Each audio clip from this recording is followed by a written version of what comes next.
Personally, I think podcast is such a powerful medium. And if you are interested in journalism or interested in sharing your opinion, and you got to take podcasting very powerfully. And that's the reason why the next session is super powerful, because it's going to be shared by an amazing person, Ms. Smita Prakash. She's the chief editor and deputy CEO of ANI. ANI, all of us know, is one of India's largest and most influential news agencies. And she's been a phenomenal journalist over 3 decades of experience and interviewed some of the biggest names in politics and public life. She also hosts her own podcast. It's called the Smita Prakash Podcast, and she dwells in long form, unfiltered journalism. And in conversation with Ms. Smita will be Mr. Rashid Kidwai. He's a senior journalist, political analyst, and author known for deep understanding of India's power corridors. He's the author of the book Sonia, a biography and ballad. Um, and he has this innate ability to masterfully blend reporting and storytelling. So together, they're going to be discussing deep about podcasting and how it's not just a trend, but it's here to be, and how each one of us can get better in the art of podcasting and really excel. Ladies and gentlemen, please welcome Ms. Smita Prakash and Rashid Kidwai.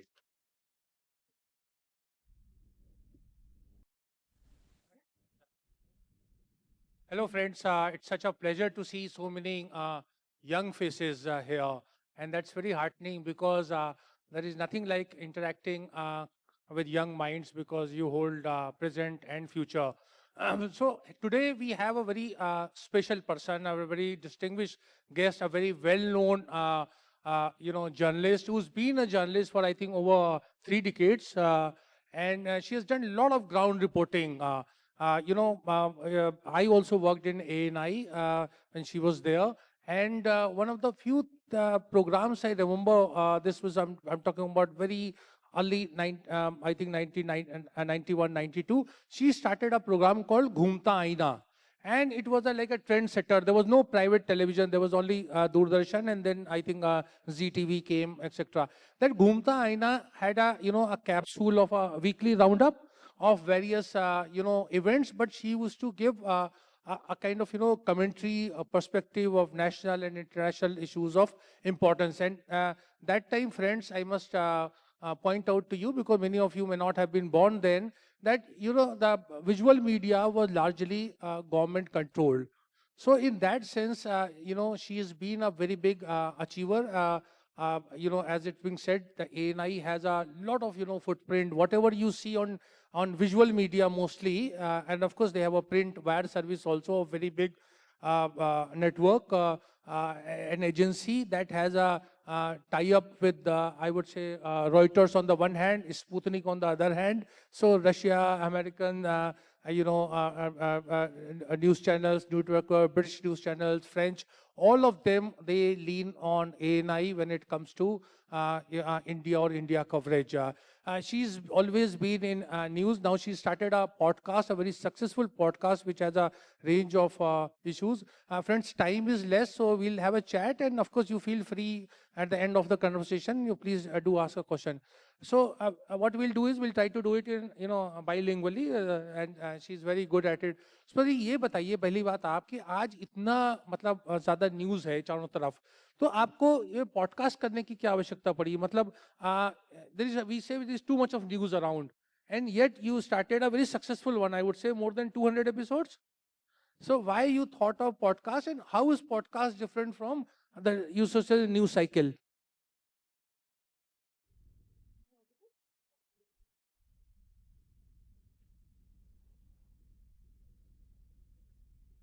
On good.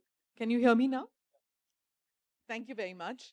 Uh, Rashid and I kind of began our careers in television round about the same time. वो print कर रहे थे, मैं television कर रही थी.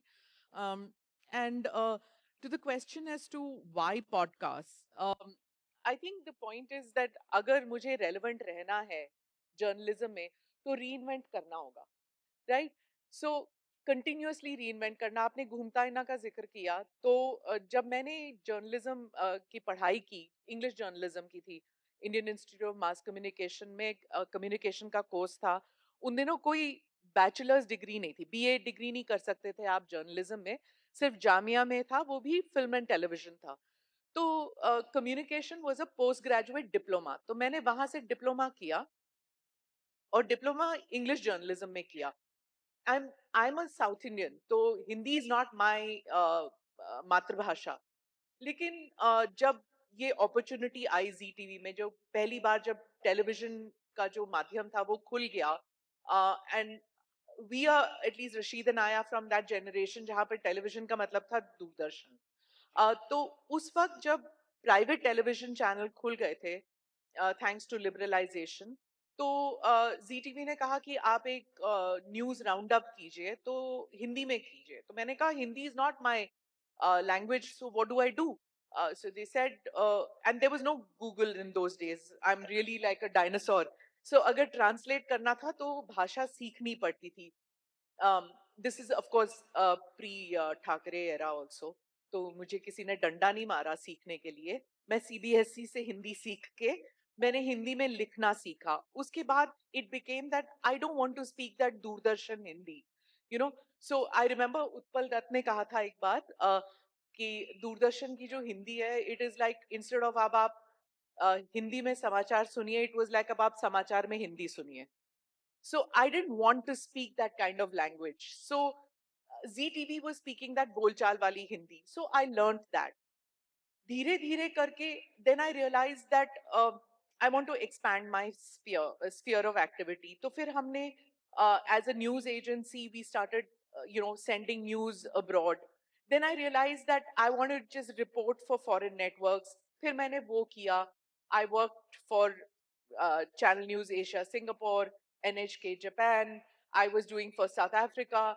तो put the India story out, क्योंकि वहां पे वो जो एटीट्यूड था ना इंडियन न्यूज के बारे में, वो अलग ही था इंटरनेशनली।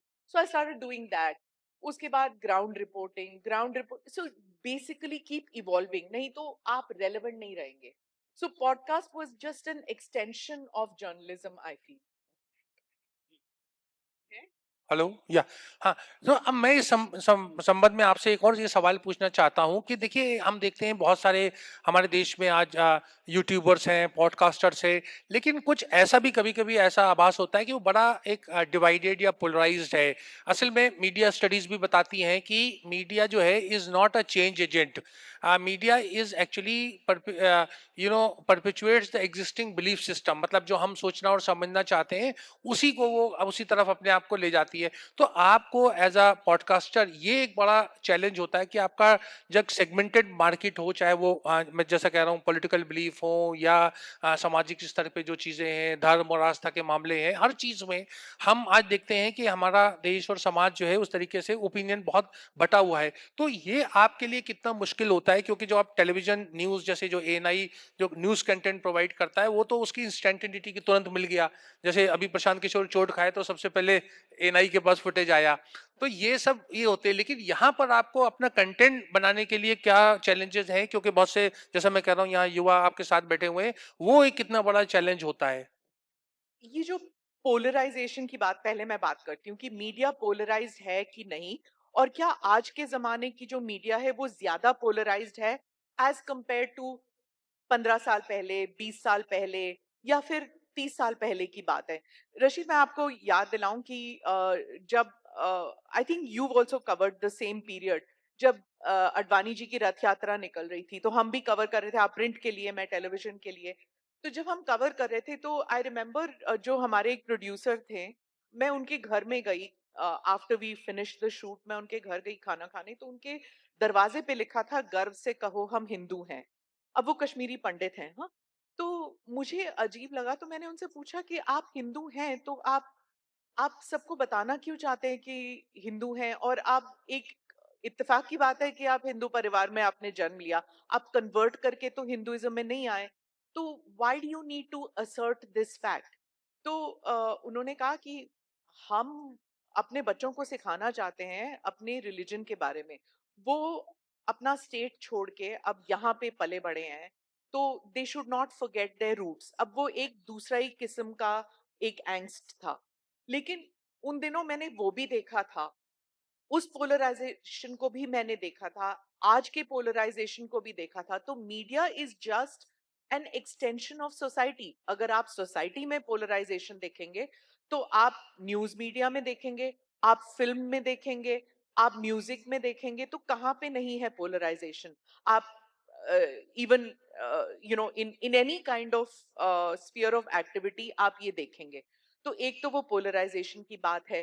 दूसरा, whether journalists are covering something which is divisive in nature, अगर सोसाइटी में डिविजन्स होंगी तो वो मीडिया में रिफ्लेक्ट करेगा।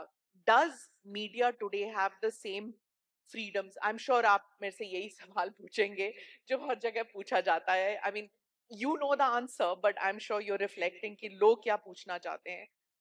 मैंने अभी किसी का इंटरव्यू किया और उन्होंने मुझे याद दिलाया, क्योंकि मैं ये जानती थी लेकिन मैं भूल गई थी उस जमाने की बात। जब एक बहुत ही जाने माने संपादक ने चिट्ठी ड्राफ्ट की थी उस समय के राष्ट्रपति के लिए, उस समय के प्रधानमंत्री को डिसमिस करने के लिए, वो राजीव गांधी का जिक्र कर रही है। और आप मीडिया के संपादक के नाम ही जानते हैं। और उस वक्त जो एडिटर थे, जो सीनियर एडिटर थे, जिन्हें he was really the Superman of वो जर्नलिज्म। अरुण शूरी की बात कर रही हैं। ये देखिए, नाम मैं नहीं ले रही हूँ, ये ले रहे हैं। बहुत से हम में से बहुत से जर्नलिस्ट ऐसे हैं जो पत्रकारिता में इसलिए आए क्योंकि उस वक्त ऐसे जर्नलिस्ट थे जिनके लिए हम we used to look upon them that they were the upholders of truth of journalism. अब अब नाम ले ही रहे हैं रशीद जी, तो मैं नाम ले देती हूँ। तो उन्होंने बताया, और आप गूगल करके देख भी सकते हैं, कि गोयनका जी ने वो ड्राफ्ट किया था ज्ञानी जैल सिंह के लिए, जी जी जी। राइट? जैल सिंह राष्ट्रपति थे जी। राष्ट्रपति ज्ञानी जैल सिंह के लिए। और वो चिट्ठी गई नहीं, डिसमिस नहीं हुए राजीव गांधी जी, पर एक पावर टसल चल रहा था राष्ट्रपति और प्रधानमंत्री के बीच। Finally he was not, that letter never went out, Rajiv Gandhi was not dismissed. लेकिन एक संपादक राष्ट्रपति के लिए चिट्ठी ड्राफ्ट करे तो मुझे बताइए कि कहां पर, where do you see the separation of media and politics? क्या आज के जमाने में can you imagine Anant Goenka और शोभना भारतिया और Subhash Chandra drafting a letter for Draupadi Murmu ji to dismiss Modi जी?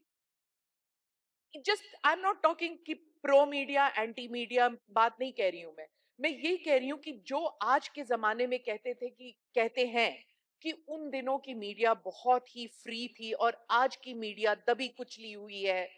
आप बताइए, क्या मीडिया उस वक्त भी, क्या उस टाइम की सरकार में मिली जुली नहीं थी? क्या वो घुल मिल नहीं गए थे?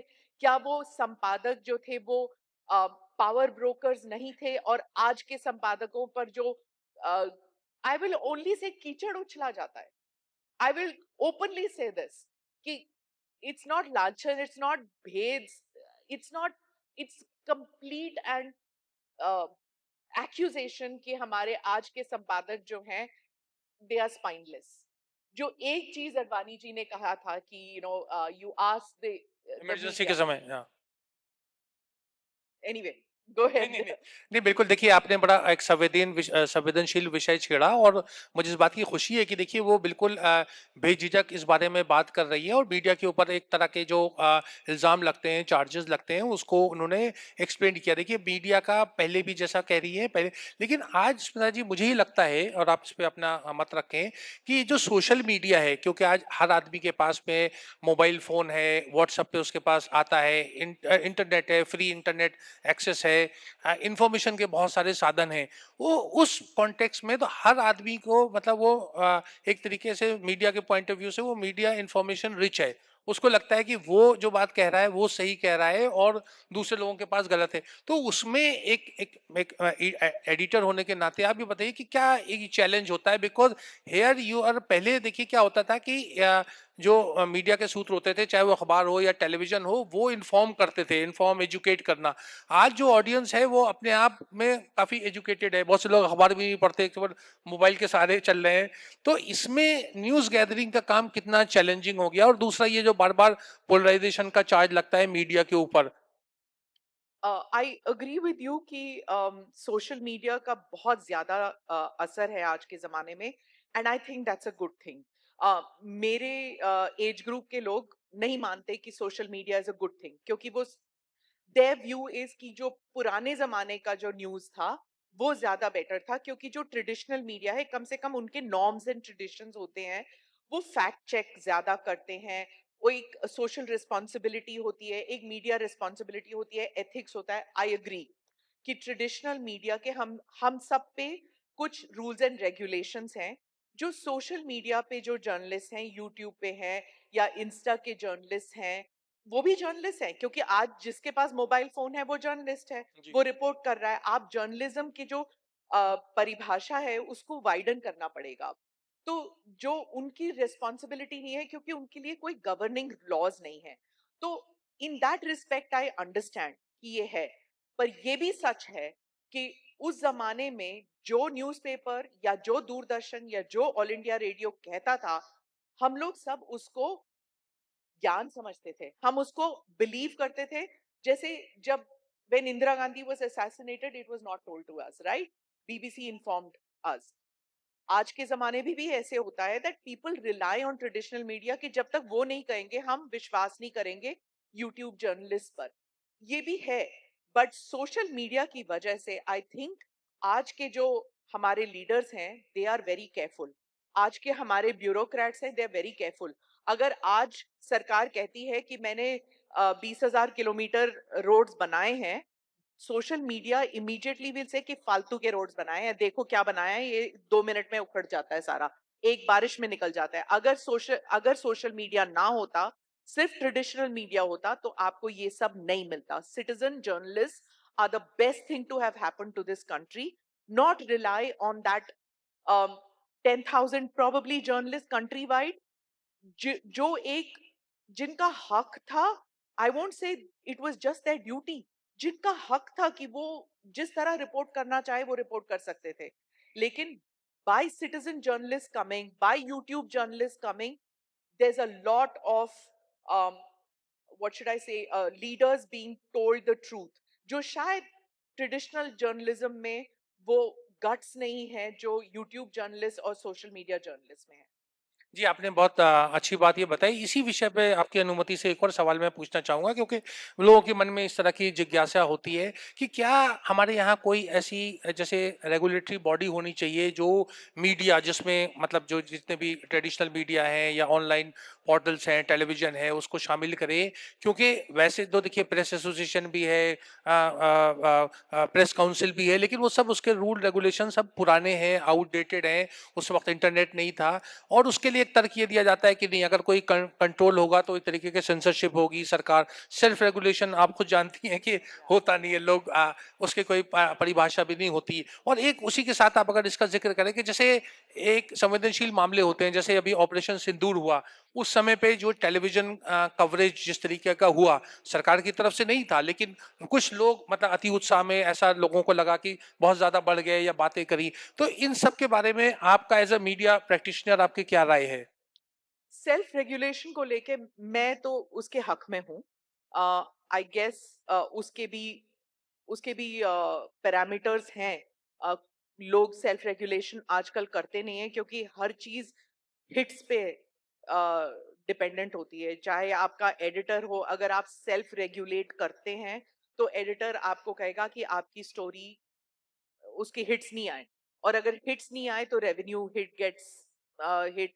तो ऐसे रेवेन्यू मॉडल चैनल्स का और न्यूज़पेपर्स का बहुत इफेक्ट करता है, क्योंकि आजकल न्यूज़पेपर्स जो हैं वो भी उनकी जो वेबसाइट्स हैं, अगर वहां पे हिट्स नहीं आती हैं तो उस रिपोर्टर को भी कहा जाता है भाई तुम्हारी स्टोरी में मसाला नहीं है, तो लोग तुम्हारे स्टोरी के लिए आते नहीं है. So everything is based on that. So unfortunately self regulation जो है it is coming under target also. तो ये सब थंबनेल का गेम चल रहा है आजकल. जिसका थंबनेल ज्यादा लचीला है, जिसका थंबनेल ज्यादा अट्रैक्टिव है, उसके लिए लोग ज्यादा आते हैं, तो वो थंबनेल का गेम भी चलता है. So I am of the belief कि सेल्फ रेगुलेशन होना चाहिए. I don't like the idea of government coming in and regulating everything, क्योंकि I was a child, but I still remember the era of emergency. I don't want that to happen. I also remember the other eras. मैं ये नहीं कहती हूँ कि सिर्फ emergency के time regulation हुआ था, सिर्फ emergency के time crackdown हुआ था. हर युग में crackdown हुआ है, हर 10 साल crackdown हुआ है. अगर आज हुआ है तो 10 साल पहले भी था, 15 साल पहले भी था. It depends on a news organisation कितना पुश बैक करते हैं. तो मैं तो रेगुलेशन के खिलाफ हूँ. I will push back as much as possible as a media owner, as a journalist, as an editor, कि रेगुलेशन ना हो. लेकिन I understand the times, regulation की जरूरत होगी क्योंकि एज मीडिया एक्सपैंड्स रेगुलेशन की भी जरूरत पड़ेगी. जी। और एक जो मैंने दूसरा भाग आपसे पूछा था उसमें जाहिर है आप नहीं शामिल हैं, लेकिन ये बात की जो मीडिया प्रैक्टिशनर्स एज एक्टिविस्ट, और एक जो वो जैसे मैंने ऑपरेशन सिंदूर का संदर्भ में आपका राय जाननी चाहिए कि कभी कभी बहुत ज्यादा हम टेलीविजन न्यूज में देखते हैं कि एग्जैजरेटेड वर्जन आता है, इसको लेके आपका क्या मत है? क्योंकि आपने बहुत सारी मतलब लड़ाइयाँ देखी हैं, उसका कवरेज देखा है, इंटरनेशनल कवरेज भी देखा है, तो क्या वहाँ हमें कुछ सीखने और करने की या कुछ सुधार करने की जरूरत है? ये जो मीडिया और एक्टिविज्म का जो रोल है ना, इसको सेपरेट करना बहुत मुश्किल है. आ, ये एक बहुत कॉम्प्लिकेटेड इशू है क्योंकि बहुत से एक्टिविस्ट मीडिया में आते हैं too, and they are not journalist, they are activist who come into journalism. बहुत से जर्नलिस्ट हैं जो एक्टिविज्म में चले जाते हैं. तो एक एक धुंधला सा लाइन है. इन दोनों को अलग करना बहुत बहुत ही मुश्किल काम है. So I will not get into the morality of this कि सही है या गलत है. एक्टिविज्म जरूर होता है. As far as political activism is concern, बहुत से लोग हैं जो किसी एक पॉलिटिकल पार्टी की तरफ उनका झुकाव हो जाता है. अगर बीट बहुत देर से आप कर रहे हैं तो जाहिर सी बात है कि उस पॉलिटिकल पार्टी में जहां से आप 20-25 साल से आप कवरेज कर रहे हैं, तो वो लोग आपकी तरफ आपको अपना समझने लग जाते हैं, आपको स्टोरीज देते हैं. तो धीरे धीरे वो जो बीट वाला जर्नलिस्ट है वो उस पार्टी की तरफ उसका झुकाव हो जाता है. तो जब वो पार्टी सरकार में आती है तो it's like quite natural that the reporter who is doing that beat वो सरकार की तरफदारी करता है, सरकार को सौखून माफ समझता है. तो इट हैपन्स दैट, जैसे अगर मैं इंटरनेशनल रिपोर्टिंग भी करती थी तो हमारे में बहुत से लोग कहते थे you gone native, in the sense that if you condone your government, your country for everything wrong that it does, कि ठीक है जी, इट्स माय कंट्री और I have done reporting from here तो मैं तो करूंगी क्योंकि मेरे सोर्सेज यहीं पे है. So it really is like that. Operation Sindoor की जो आपने बात की, they the first day of reporting was a source of embarrassment for many people. जी जी। जो टीवी देख रहे थे, दे वर शॉक्ड कि ये क्या कर रहे हैं. अब वो होड़ में एक चैनल ने किया तो दूसरे चैनल ने किया, फिर तीसरे चैनल ने किया, क्योंकि व्यूअरशिप बढ़ रहे थे. So the channel which was not doing it, उनके नंबर नहीं आ रहे थे. तो the whole thing is about numbers, कि आप व्यूअरशिप नहीं हो रहे, नंबर्स नहीं आ रहे, तो आप करेंगे ये सब. तो उसके बाद करेक्शन हो गया. अगले दिन सबने कहा कि ये बहुत ही एम्बैरेसिंग है. सरकार ने भी कहा कि आप लोग कर क्या रहे हैं, ये सायरन बजना, बॉम्ब गिर रहा है और कराची पे हमला हो गया, हम अफगानिस्तान तक पहुंच गए थे, रोको, stop it. So there were many people who stop. But Rashid, fog जी ऑफ वॉर एक चीज होती है. जी। वॉर के दौरान, और ये अगर आप इसको जंग कहें, इसको कॉन्फ्लिक्ट कहें, ये इट डिपेंड्स. लेकिन कॉन्फ्लिक्ट के दौरान बहुत सा डिसइंफॉर्मेशन, मिस इन्फॉर्मेशन होता है, and it is only the mature reporter who stops. जी जी, बिल्कुल आपने सही फरमाया। देखिए हम अपने थोड़े विषय से भटक गए, बात आपके पॉडकास्ट और पॉडकास्ट जर्नलिज्म की बात हो रही थी, उस पर मैं फिर आपको लाना चाहूँगा. देखिए आप, क्योंकि यहाँ मैं फिर कह रहा हूँ बहुत से युवा हैं और हमारे मित्र ने पहले ये भी कहा था कि आप लोग कितने पॉडकास्टर्स हैं, तो उनके बेनिफिट के लिए मैं पूछा, आप अपने विषय का चुनाव कैसे करती हैं? कि मतलब इतने सारे सब्जेक्ट्स हैं, इतने सारे मतलब विषय होते हैं, so how do you decide क्या पॉडकास्ट करना है, और उसमें आपका अनुभव कैसा रहा? क्योंकि आपने, मैं देखता हूँ बहुत से लोगों का आपने करा, सिर्फ पॉलिटिशियंस का नहीं, आपने डॉक्टर्स का किया, वो जी खान साहब का किया, खान सर का, और बहुत से लोगों का मैंने देखे, बहुत दिलचस्प होते हैं. लेकिन इसकी आपको तैयारी के कुछ आप टिप्स देना चाहेंगी? रिसर्च करना पड़ता है हर चीज के लिए. ऑल्सो एक्सपीरियंस है कि किसको मिलना है, किसको इंटरव्यू करना है, कौन रह गया जिसका मैंने किया नहीं इंटरव्यू, तो वो मजा आता है. और पॉडकास्ट में ये अच्छा लगता है कि you can have these long conversations. आप you not restricted by time. Also viewership जो है वो रिस्ट्रिक्टेड नहीं है जैसे चैनल में होता है. तो इंटरव्यू चैनल में और पॉडकास्ट में बहुत ही कम डिफरेंस रह गया है आजकल. पहले ऑडियो में होता था, अब ऑडियो वीडियो हो रहा है. पॉडकास्ट में the luxury of time is there. तो आप अगर ललन टॉप देखेंगे जो अब आज तक में है, तो देर is a lot of overlapping which is happening. और आप आज शाम को आप देखेंगे तीन ताल वाले भी हैं यहाँ पर. So there is a lot of overlapping which is happening, but it is a nice comfortable long form journalism. और मुझे मजा आ रहा है ये करने में. जी, बिल्कुल आपने सही कहा। देखिए, हमेशा एक चीज़ का ध्यान रखिए कि किसी भी विषय का या किसी भी इवेंट की एक उसकी हिस्ट्री होती है और एक उसकी स्टोरी होती है। तो स्टोरी जो है वो बहुत अलग होती है, उसमें उतार-चढ़ाव होते हैं, उसमें बहुत से अनुभव होते हैं, एनेक्डोट्स होते हैं।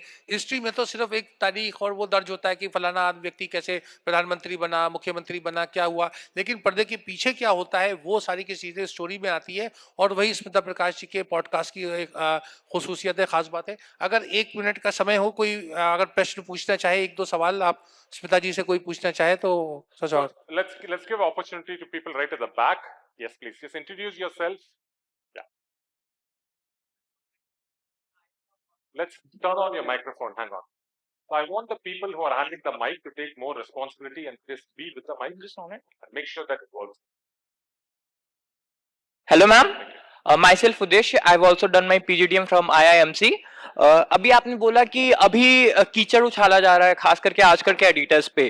तो मुझे एक वाक्य याद आ रहा है. प्रधानमंत्री जी ने आपको 1 जनवरी 2019 को इंटरव्यू दिया था और उस इंटरव्यू को लेकर के ऑपोजिशंस ने कुछ बोला था, लेकिन but you are defended by the MPs and ministers in the parliament.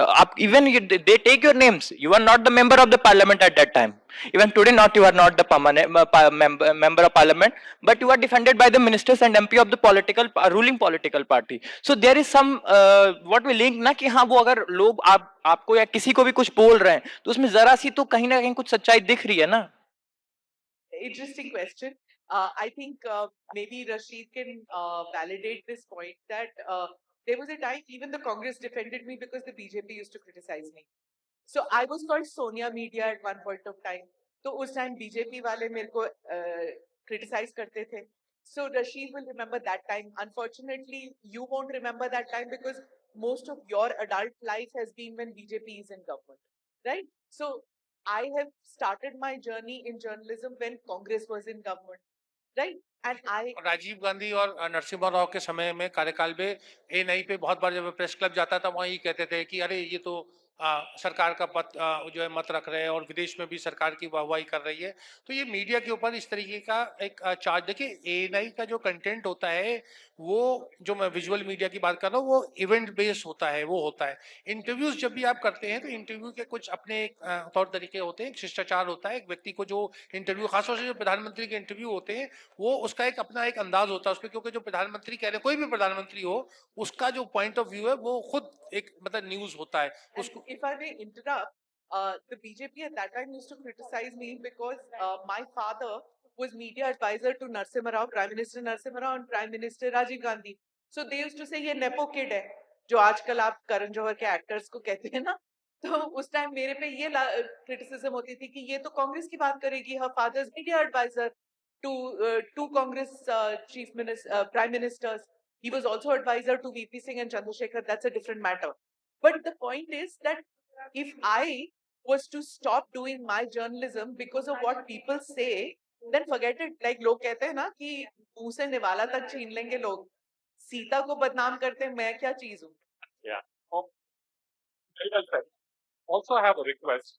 See, the hero of this session is podcasts and podcasting. I think you should just stick to what will be beneficial for entire audience. And it's best. She is very confident. She can respond to anything. Yeah. Yeah, it's best not to get into personal. I think this will be a last question. Yeah. नमस्कार स्मिता जी, मैं आपको बहुत सालों से, दशकों से देख रहा हूँ, आपका प्रशंसक हूँ. लेकिन मैंने आपके लिए एक सवाल लिखकर तैयार किया है. आपने जैसे कहा, अरुण शौरी जी का आपने एग्जाम्पल दिया, जैत सिंह जी का और राजीव गांधी जी का जो बताया, और उसके बाद में मुझे ऐसा लगा कि मुझे आपको ये कहना चाहिए कि माई wrong cannot correct your wrong. If they were wrong then the current media is virtually running an agency of ideology. You see, आप सांप्रदायिकता को अपनी media, I'm not talking about you, since it was a general question, so it's a general thing. So Media can't no. be agencifying the ideologies of communalism. So are you asking me a question, sir, or giving me your point of view? Your question. My I was willing- question comes now. Ji. My question is that earlier, since we talked about the old times, the media agencies might be pro-government as it is happening in the last half an hour, but they were still raising issues of poverty. Sir, question please.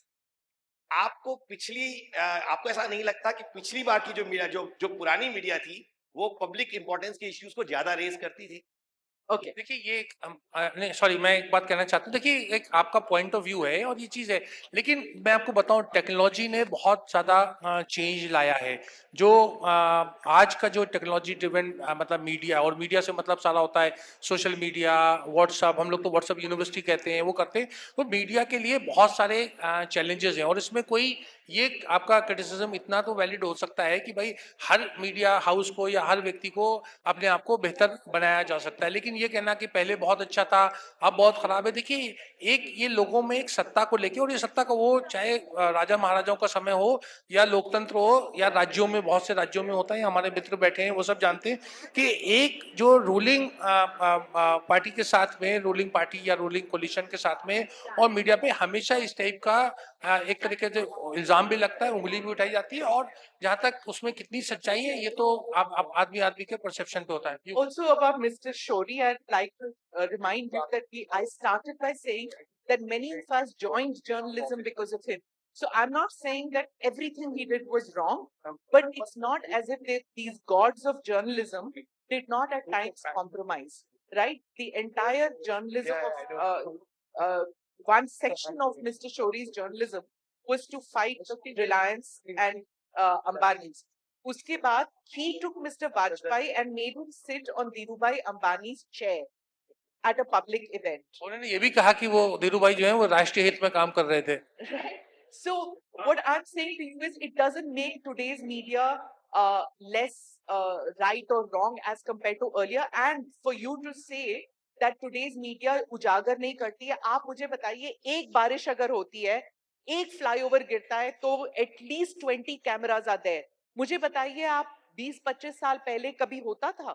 Did we know that so many bridges are falling? पहली बात तो इतने bridge होते नहीं थे, और जब bridge होते थे और गिरते थे, कितनी कवरेज होती थी? आज अगर ब्रिज गिरता है तो कवरेज होती है, नेता वहां पहुंचता है, और अगर नेता नहीं पहुंचता है तो social media shames people like us, to traditional media, to go there, cover it and do literally a day-to-day coverage to see कि बना कि नहीं, पुल बना कि नहीं, कब बनेगा, डिस्ट्रिक्ट कलेक्टर पहुंचा कि नहीं। आज अगर डीएम नहीं पहुंचता, डिस्ट्रिक्ट कलेक्टर नहीं पहुंचता, तो ट्रेडिशनल मीडिया पे सवाल उठता है, सोशल मीडिया आता है वहां पर। So I think today's media is more aware than what it used to be. Perfect. Thank you. Thank you. I apologize.